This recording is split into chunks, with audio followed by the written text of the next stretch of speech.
vamos aprender mais um pouco mais a cada semana. Seja bem-vindo, o capítulo à parte já começou. Eu digo que embora os brasileiros não são dos melhores leitores do mundo, falta muito ainda para a gente crescer em número de leitores, é bom que se diga que a leitura ela é agradável, a leitura traz um conhecimento enorme, a leitura faz a gente conhecer melhor a nossa pátria, a leitura faz a gente penetrar por mundos até então desconhecidos. E eu aconselho ao brasileiro a ler um pouco mais, aumentar o número per capita de livros. Nós precisamos de ter uma turma maior lendo, fuçando livrarias. Mas mais gostoso ainda do que ler é você aprofundar na vida dos autores dos livros, você conhecer por trás dos bastidores, poderíamos dizer assim. E foi mais ou menos isso que o escritor, jornalista Marcel Verrumo fez, né? Entrou aí na vida dos autores e começou a fazer digamos assim, lavar roupa suja, não? Trazer histórias de trás dos bastidores? Também não? Também. Discutir um pouco a vida pessoal deles?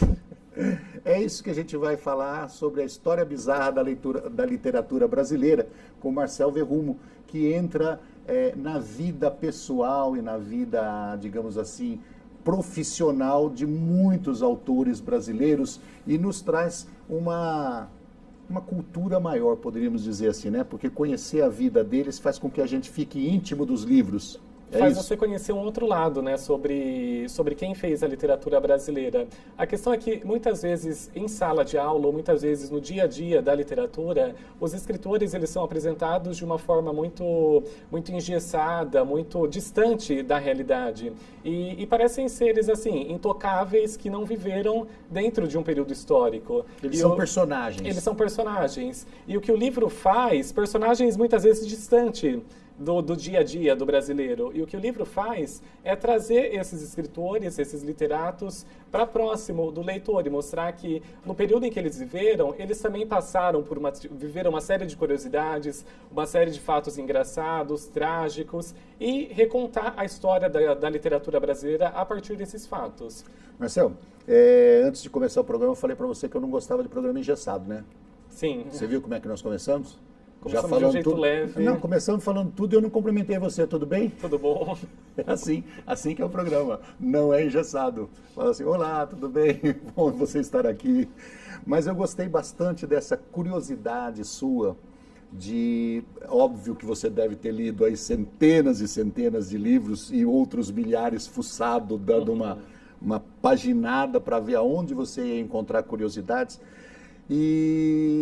E eu pergunto para você o que te levou a essa curiosidade, digamos assim, de ir por trás dos livros e ver quem era o cara que estava escrevendo, como ele viveu. O que te levou a essa curiosidade? Eu acho que acho que existe uma crença de que é preciso aproximar a literatura mais dos leitores. Eu acho que do modo como a gente trata a literatura com certo distanciamento, isso faz com que muitos leitores, principalmente os iniciantes, eles não se apaixonem tanto pela literatura brasileira. Em sala de aula, os livros, muitas vezes, são apresentados para preparar o aluno para o vestibular. Mas o escritor, ele não é apresentado de uma forma para fazer com que aquele aluno, ele se apaixone pela literatura brasileira e ele queira ler mais e mais.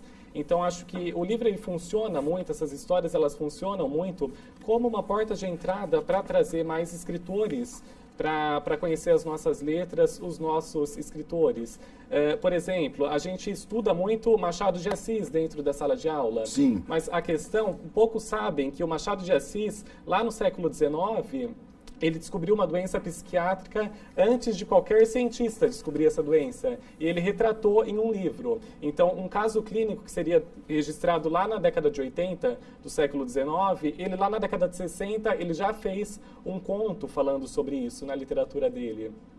E uma série de outras questões, né, que perpassam toda a história da literatura brasileira e que são importantes para conhecer, mas que não são faladas em sala de aula. Por exemplo, a história da literatura de cordel. Esse é um gênero muito característico do Nordeste brasileiro, mas que dentro da sala de aula ele passa batido.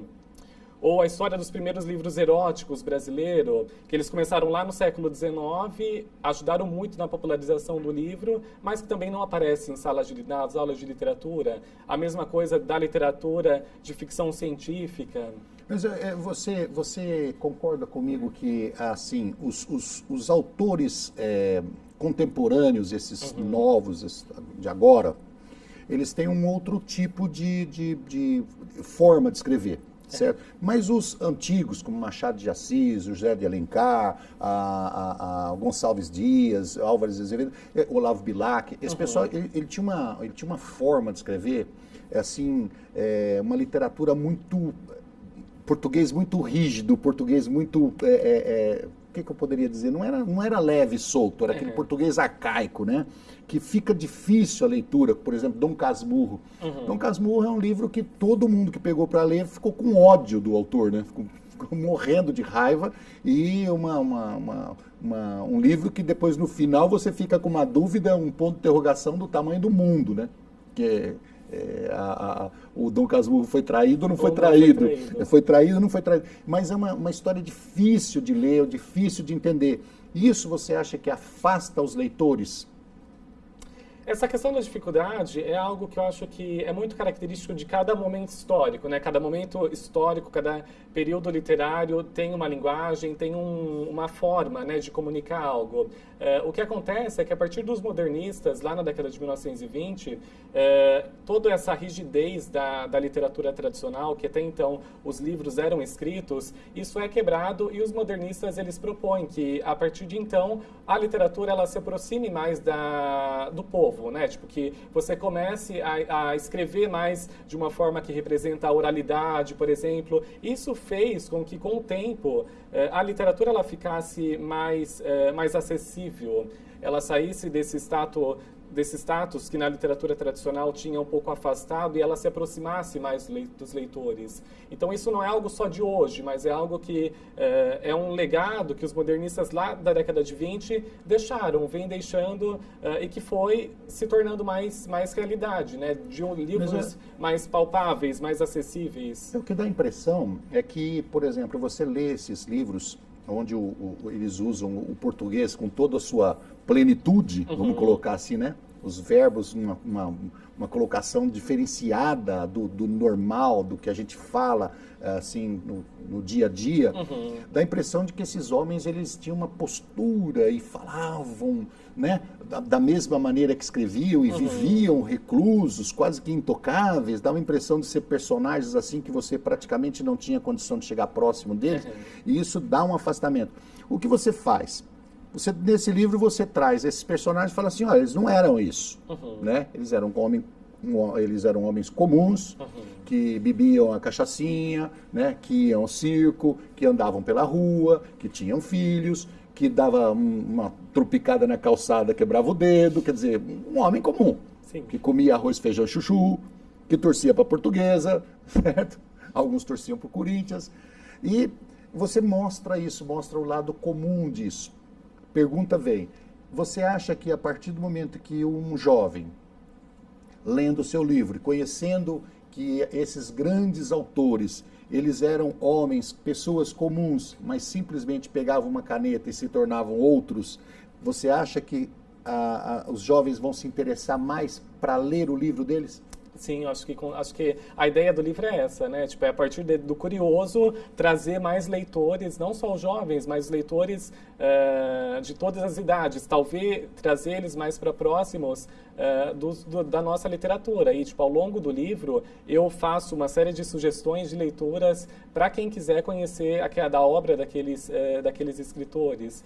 Por exemplo, acho que a literatura brasileira ela já começa lá com o Pero Vaz de Caminha, que eu escrevendo a carta de achamento do Brasil. Dentro da sala de aula, a carta ela é apresentada como algo super distante, mas o fato é que ela é apresentada como algo político, praticamente, né? Como algo político e meramente oficial, né? O Pero Vaz de Caminha escrevendo uma carta para informar o rei de Portugal sobre o achamento de novas terras, sobre o achamento do que seria o Brasil. Só que a carta ela não foi escrita ao acaso. A carta ela foi escrita porque antes de sair na esquadra de Cabral, o Caminha ele deixou a filha dele em Portugal e a filha passava por um período muito depressivo, porque o marido dela havia batido em um padre, havia cometido um crime contra a Igreja Católica e tinha sido condenado ao exílio. E com o pai viajando para o Brasil, com o marido condenado ao exílio, ela ficaria sozinha. Uhum. E, na verdade, a carta de Pero Vaz de Caminha, ela não foi escrita ao acaso. Ela foi escrita porque, no final da carta, o Pero Vaz ele faz um pedido para o rei de Portugal, que em troca daquele documento, que era um documento muito importante na época, que era um documento que comunicava o achamento de uma nova terra, o rei de Portugal ele perdoasse o genro dele para a filha dele poder voltar a ser feliz. Isso é uma história que não é contada em sala de aula. Nunca ouvi falar disso. Mas isso está na carta. Isso, no final da carta de Pero Vaz de Caminha, existe esse pedido. Mas a questão é, dentro da sala de aula, o que se foca? Se foca nas descrições da relação entre índios e europeus, na descrição dos territórios. E isso, que é uma curiosidade, acaba se perdendo. Mas talvez seja essa curiosidade que possa trazer mais leitores para se interessarem pela carta. Mas me diga uma coisa, Marcel. Qual professor hoje de português, hoje talvez, mas no meu tempo, qual professor que tinha lido a carta de Pero Vaz de Caminha? Porque talvez tenha passado por esse mesmo Quantas desinteresse. vezes foi apresentado a carta de Pero Vaz de Caminha numa escola? Falaram, leiam a carta inteira. Eu nunca tive acesso. Não, são apresentados trechos, né? Mas é justamente isso. E aí são apresentados os trechos que são mais políticos e menos curiosos. E isso acaba afastando os leitores. Então seria, digamos assim, a primeira literatura do Brasil? Sim, a carta de achamento é considerada o primeiro registro literário do Brasil. Ela é uma página? Ela é mais de uma página. Ela é longa. Um longa. O cara gostava de escrever. Gostava de escrever. Então pode ser considerado peça literária. Sim. E você chegou a analisar isso? Outras pessoas analisam e chegaram à conclusão de que a informação da descoberta do Brasil foi uma mera desculpa? Então, existe também no meu livro, existe uma discussão sobre isso. Até nisso nós dançamos?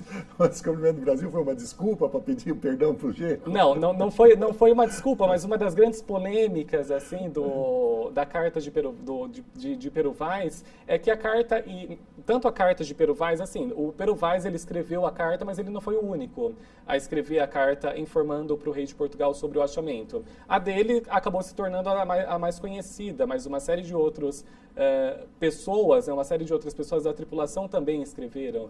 E em nenhuma dessas cartas registra-se, por exemplo, que o Brasil foi descoberta de uma forma acidental. Uhum. Que o que existe são registros de fato que houve tempestades, algumas caravanas se perderam, mas em nenhum momento eles falam de uma surpresa perante as novas terras. Mas não era surpresa mesmo, né? Mas isso é algo que a história tradicional não afirma, mas que os documentos oficiais da época não falam o contrário, não falam que foi descoberto acidentalmente, mas também não dão a versão que foi descoberto propositadamente. Nós estamos conversando com Marcel Verrumo, que é autor do livro Histórias Bizarras da Literatura Brasileira. Nós vamos para o intervalo e já voltamos.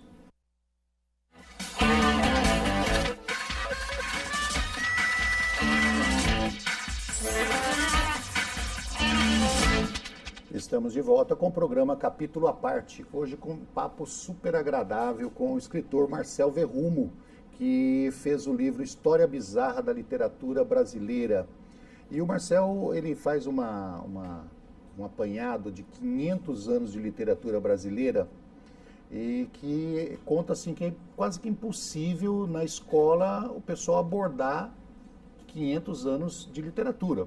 Em todos os anos da história brasileira houve um livro, né? Você está falando, antes do Brasil existir, já existia literatura. Pero Vaz de Caminha chegou e já mandou uma carta para lá. Quer dizer, antes de existir não, antes de ser descoberto, o Brasil existia há muito tempo.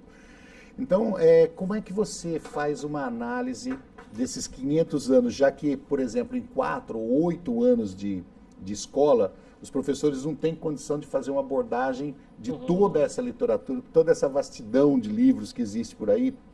Como é que você entrou em tudo isso? Quantos livros você leu? Você grifava, anotava?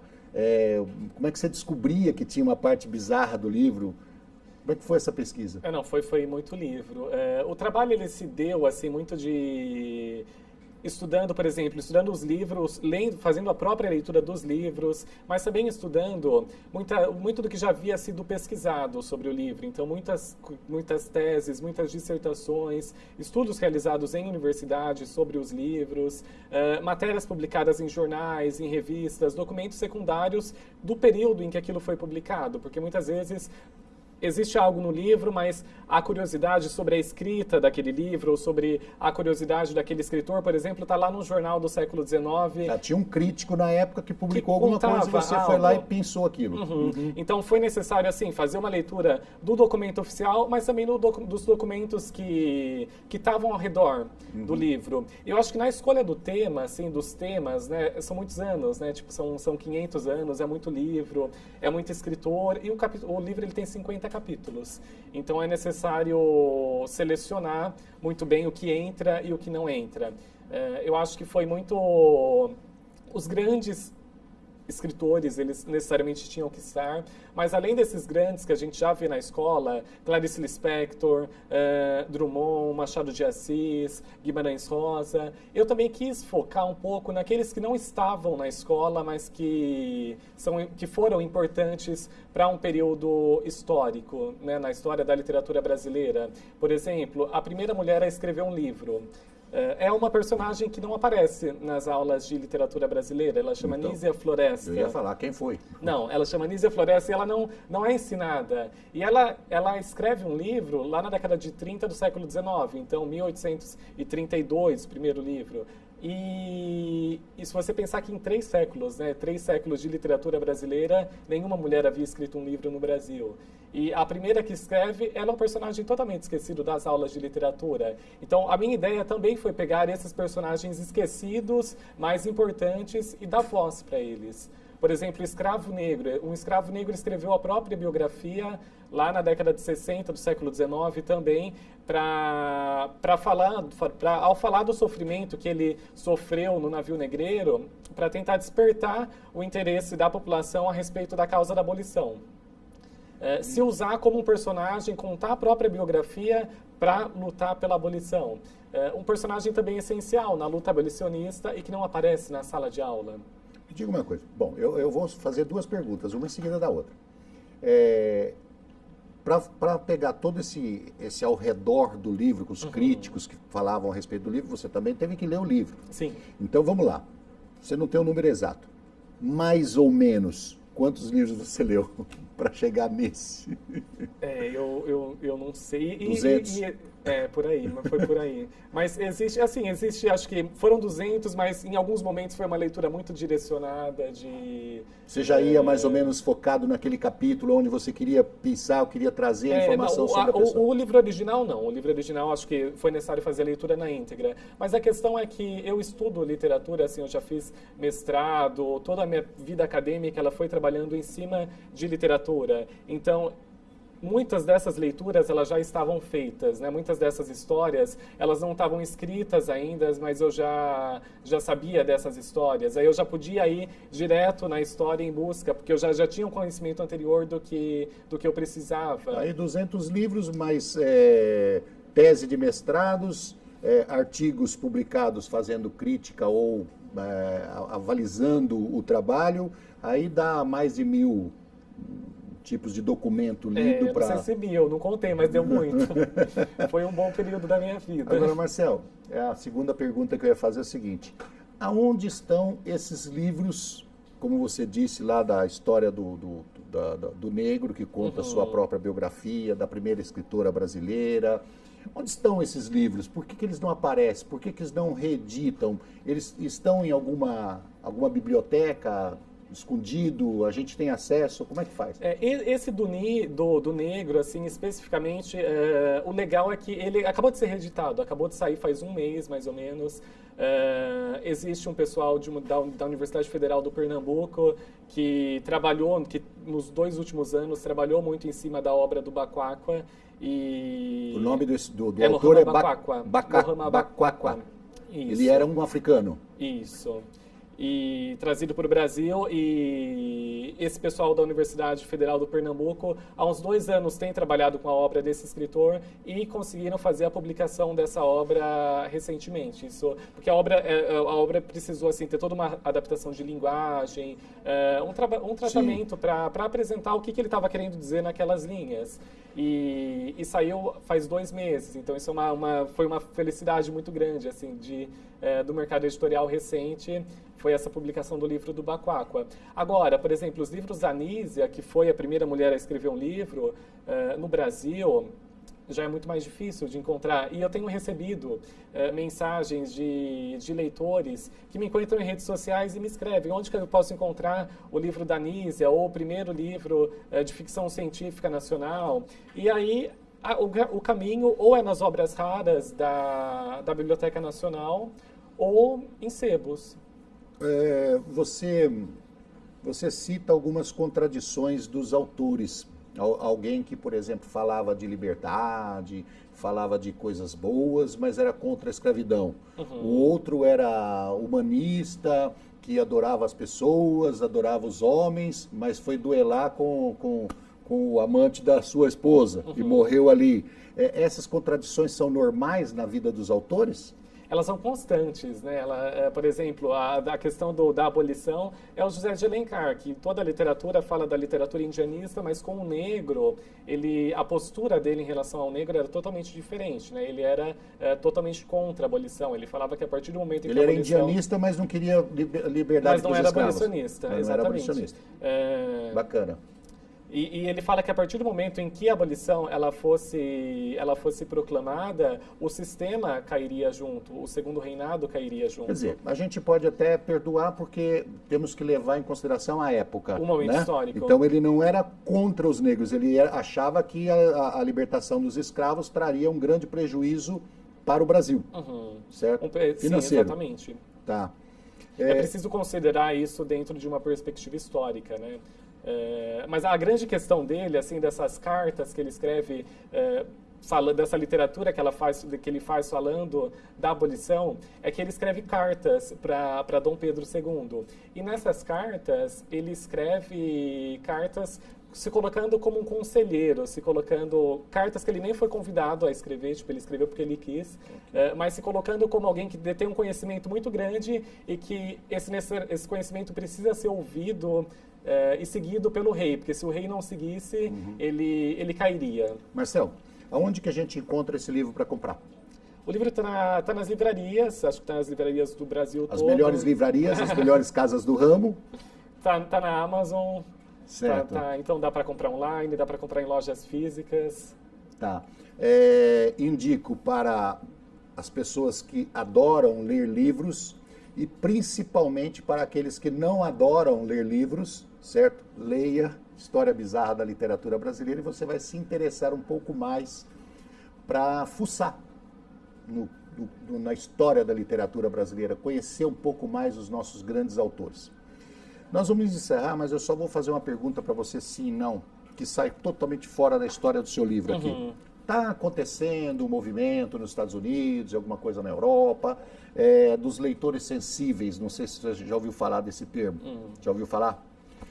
Você escreve um livro, manda para a editora pega e chama lá as pessoas que são homossexuais, negros, ou seja, as minorias que podem se sentir ofendidas de alguma forma, e eles leem o livro. Sim. E aí eles falam, olha, eu me ofendi com isso aqui, eu me ofendi com essa parte, eu me ofendi com esse texto e tal. E aí a editora pede para o autor mudar o livro. Eu te pergunto, você concorda com isso? Não sei, eu acho que depende muito pensar, do né? livro. Nesse caso, por exemplo, assim, com o livro, nesse livro especificamente, houve o processo natural do livro. Eu te perguntei porque você foi lá buscar na história, e eu acho que toda vez que você se interrompe com uma crítica ainda na editora, simplesmente você muda o perfil do livro e você tira aquela característica de escritor que você tem. Sim, você tira, e muitas vezes você tira as próprias ideias, né? Eu acho que talvez eu seja contrário, que eu acho que talvez todas as ideias elas precisam ser comunicadas, né? Comunicadas. Marcel, obrigado por você ter vindo aqui. Eu que agradeço pelo convite. Cumprimentei no meio do programa, despeço no fim do programa. Eu que agradeço pelo convite, pelo bate-papo, muito gostoso, muito obrigado. Obrigado a você de casa que esteve conosco no programa Capítulo à Parte. Nós te esperamos na próxima semana. Um abraço e até lá.